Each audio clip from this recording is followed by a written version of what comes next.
Mga katrops, welcome back ulit kayo sa aking channel Sports React PH at ngayon na ay pag-uusapan natin ang balitang isang average team parent nga daw po ngayon ang Golden State Warriors. Pag-uusapan na rin nga natin ngayon dito sa ating panibagong video ang balitang pagkuha ng Los Angeles Lakers kay Nikola Vucevic.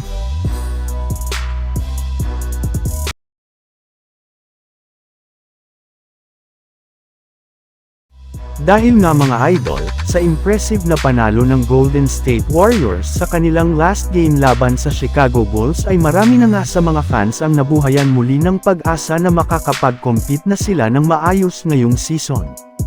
Nakahanap na rin naman nga sila ngayon ng isang legit na stretch 5 matapos mag-improve na ang laro ng kanilang rookie center na si Quentin Post.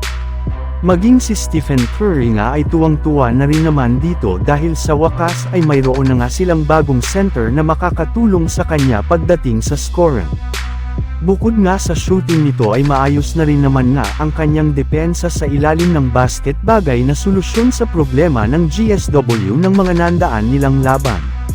Ngunit ayon nga sa naging pahayag ng dating NBA player at ngayong NBA analyst na si Kendrick Perkins, hindi pa rin nga daw po siya kumbonsido sa lineup ng Warriors dahil isa pa rin nga itong average team. Ang inaasahan nga nila ngayon na si Quentin Post ay isang rookie. Ibig sabihin, magkakamali pa rin naman nga ito sa kanilang mga susunod na laban. Kaya hindi nga nila ito dapat dependahan o asahan para makapasok sa darating na playoffs.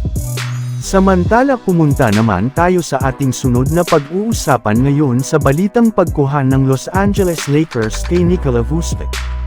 Matapos lamang nga mga katrops, na kumalat ang balita kahapon na mismong si Anthony Davis na ang personal na nag-request kay Rob Pelinka na kumuha na ang Los Angeles Lakers ng isang bagong center, ay may lumabas na rin naman ng isa pang balita ngayong araw mula kay Brett Siegel na seryoso na nga daw sila sa pagsungkit kay Nikola Vucevic.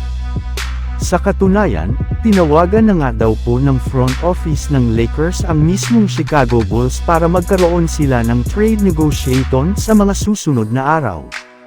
Hanggang ngayon nga ay interesado pa rin naman nga ang buong Lakers sa kanyang serbisyo dahil si Vucevic nga ang pinaka-nababagay na center na makakatandem ni Anthony Davis sa front court at makakasama nina LeBron James at Austin Reeves dahil sa kanyang scoring ability at shooting. Pero hindi rin naman nga ganun kadali ang pagkuha nila sa kanya dahil kakailanganin muna nga dito ni Pelinka na magsakripisyo ng ilang mga key players at ilang mga future first round pick upang matuloy lamang ito, kagaya na lang nina Rui Hachimura, Jalen Hood-Schifino, Christian Wood at isang future first round pick.